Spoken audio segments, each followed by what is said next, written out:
I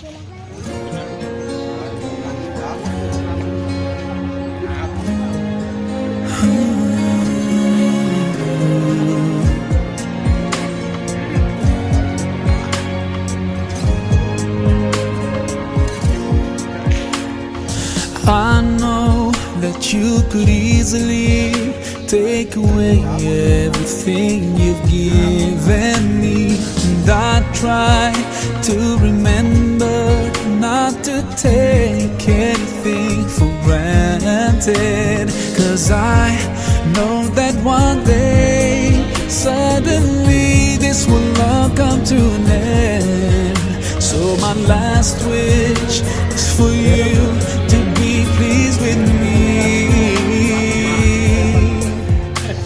Allah, ya Allah, guide me all the way to your Jannah. Ya Allah, ya Allah, don't let me go astray, 'cause I need you by my side. I wish to be close to you throughout my life. Ya Allah, oh Allah, be with me all the way. Selanjutnya dari punya Sofatul Ummah, ataupun pesan ini juga kepada seluruh warga Trenggalek Sidikiyah agar selalu kompak, semangat, dan semangat. Ketinggalan sama kompak sama semangat kita ini. Gini apa gini? Alhamdulillah, ngoten ketinggalan. Salajengipun di sini kami juga maaf nggih, agak panjang tadi, sebenarnya cuma penyerahan nggih, tapi ada yang perlu disampaikan dan dijelaskan. Mboten napa nggih? Nah, niki ada juga pesan dari Mursyid untuk menyampaikan dana yang sudah diasmai oleh sang Mursyid. Motivasi ini berupa nilai rupiahnya 4 juta dari sang Mursyid. Tiap unit rumah syukur, okay? Dan alhamdulillah juga dapat tambahan dari pengurus pos-pos pusat 550.000 tiap unit. Totalnya 4.550.000. Tidak besar memang, tapi tiap unit. Okay? Mungkin barokah dan manfaat.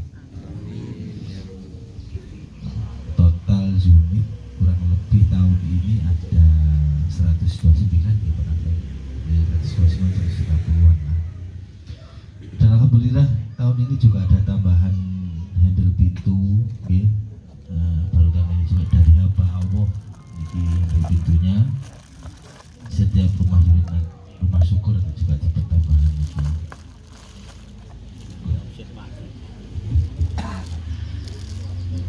Salajengipun pesannya niku yang dulunya kita sebut pembangunan agenda produk kita ini rumah layak huni Sidikiyah atau disingkat RLH, ngoten nggih. Saniki pun digantos, pun diganti. Sekarang itu rumah syukur kemerdekaan Indonesia layak huni Sidikiyah. Nah, disingkat rumah syukur. Jadi buatan double rumah layak huni malih, buatan RLH malih, tetapi rumah syukur. Niki saking dari sang Mursyid ngoten. Salajengipun niki pun maaf saya gini kok nggih. Untuk pemakaian rumah syukur tadi nggih, dadi mboten double rumah layak huni malih nggih. Salajengipun pada sore hari ini mendapatkan limpahan rahmat dari Allah Ta'ala, mendapatkan limpahan berkah dari Allah Ta'ala, mendapatkan keridhaan dari Allah Ta'ala. Amin ya rabbal alamin. Bapak Ibu yang kami muliakan, di dalam ajaran Islam ya, itu ya kita sama-sama menyadari bahwa tujuan hidup di dunia ini adalah untuk ibadah. Wa ma khalaqtul jinna wal insa illa liya'budun. Adapun ibadah di dalam Sidikiyah itu dimaknai atau dikasih suatu pengertian bahwa ibadah itu ada Satu ada ibadah ritual, dua ada ibadah sosial. Itu di dalam ajaran Thariqat Siddiqiyah. Satu ada ritual, ya, ibadah ritual itu ya sholat, ya zakat, puasa, haji, umroh, tahajud, wiritan, jahar, siri, dan lain sebagainya, sholat sunat, ya, qoblal Jumat, ba'dal Jumat, qoblal dhuhri, ba'dal dhuhri, dan sebagainya. Itu adalah ya ritual, ibadah ritual. Nah, itu ya. Bagaimanapun rutinitas kita ibadah ritual, apabila kita itu tidak tingkatkan ya dengan ibadah sosial, oleh Allah Ta'ala itu dikatakan adalah pembohong agama.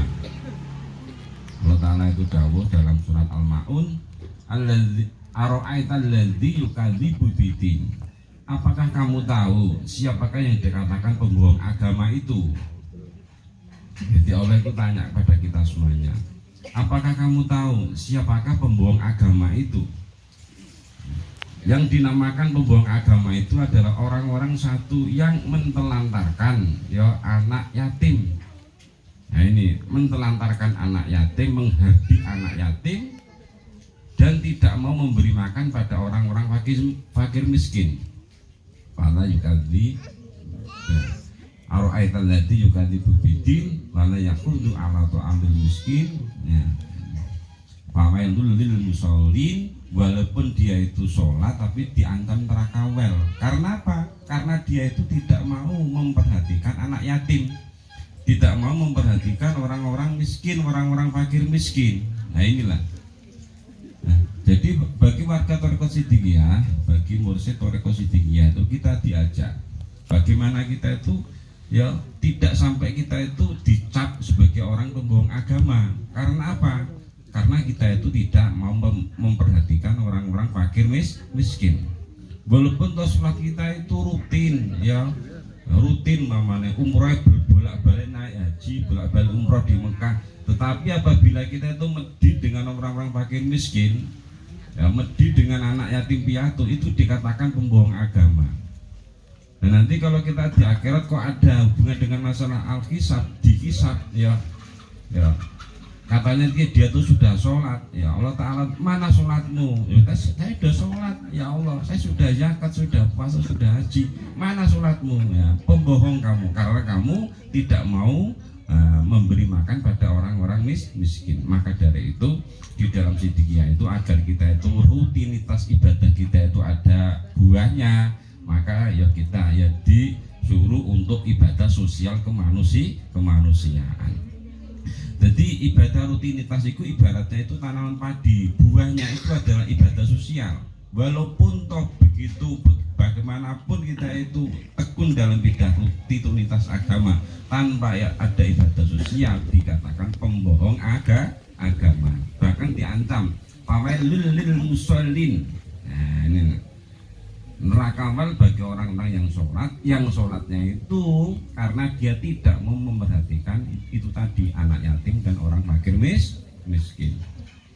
Bapak Ibu yang kami muliakan, kita selaku warga Thariqat Siddiqiyah kita tahu ya bahwa kita itu ingin ya kumpul, ingin beserta dengan mursyid Thariqat Siddiqiyah dunia sampai akhirat. Betul nggak Bapak Ibu? Ingin toh, ingin beserta. Karena di dalam hadis Nabi disebutkan qala Rasulullah sallallahu alaihi wasallam almar'u ma'aman ahabba. Seseorang itu beserta dengan apa yang dicintainya. Jadi kita ini kalau memang ngaku sebagai murid Siddiqiyah, ngaku cinta dengan Thariqat Siddiqiyah, ngaku cinta dengan beliau mursyid Thariqat Siddiqiyah, ya kita itu harus bagaimana kita itu bisa mewujudkan dawuh-dawuh beliau. Di antaranya adalah mewujudkan dawuh beliau yang berupa rumah syukur. Jadi ini kita itu belajar untuk mempraktekkan bagaimana itu adalah kita tuh beserta dengan mursyid. Ya buktinya adalah kita itu mewujudkan dawuh beliau untuk membuat rumah syukur agar kita tuh beserta dunia sampai akhirat. Jadi kita tuh belajar untuk beserta ya. Beserta diantaranya itu beserta dengan dawuh-dawuh beliau. Pak Yai dawuh kita untuk ikut organisasi, kita ikut organisasi. Pak Yai dawuh kita untuk bikin rumah syukur, kita bikin rumah syukur. Pak Yai dawuh kita untuk santunan nasional, kita ikut santunan nasional. Itu diantaranya itu adalah termasuk beserta dengan dawa-dawa beliau mewujudkan apa yang dikatakan ketaatan kita kepada mursyid. Di dunia semua umat itu dikumpulkan beserta dengan imam-imamnya. Itu diterangkan di dalam Al-Quran surat Al-Isra ayat nomor 71. Yauman nad'u kulla unasim biimamihim. Nanti pada hari kiamat itu seluruh manusia itu dikumpulkan beserta imam-imamnya. Nek ning donya iku ya imame iku Firaun ya kumpul karo Firaun. Ning donya kok imame kok ndok ngono iku Abu Jahal, ndok kono kumpul Abu Jahal. Nek ning donya kumpul iku ndok kono jin tomang. Ya gerombolan ya ndok kono ya kumpul jin tomang. Nah, ngoten lho.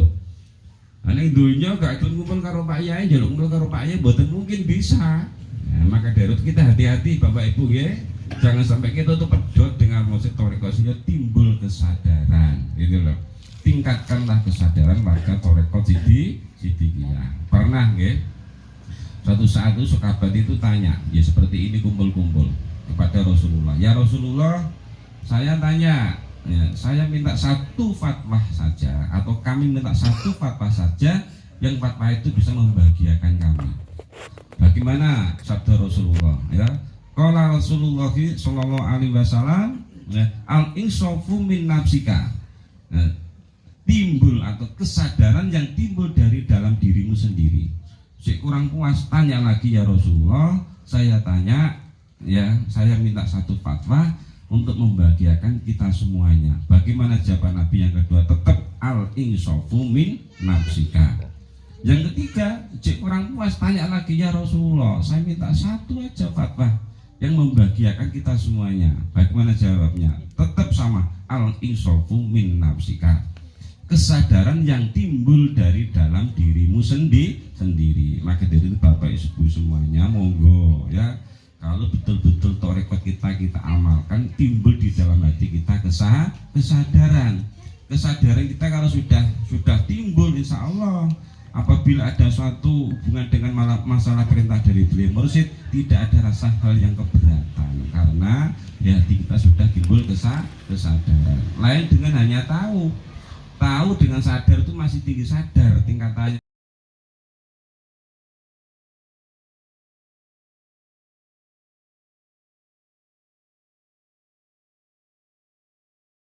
Bapak Syahrudin Nugroho minangka koordinator wilayah, Ketua OPSID Daerah Istimewa Yogyakarta Kabupaten Bantul, tengah-tengahipun Ketua YPS Kabupaten Bantul panjenenganipun Bapak Watijo, tengah-tengahipun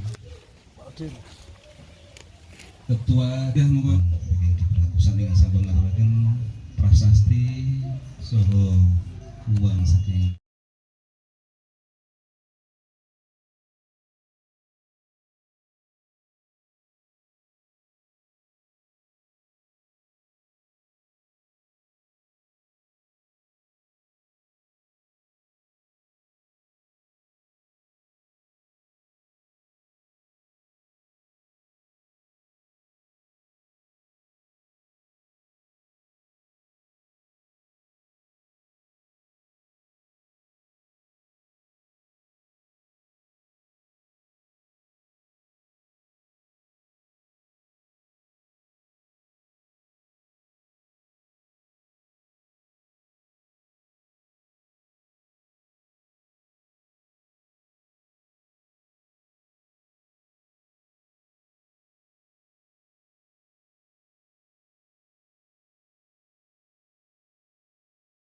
Siddiqiyah Jaya, Siddiqiyah Lestari.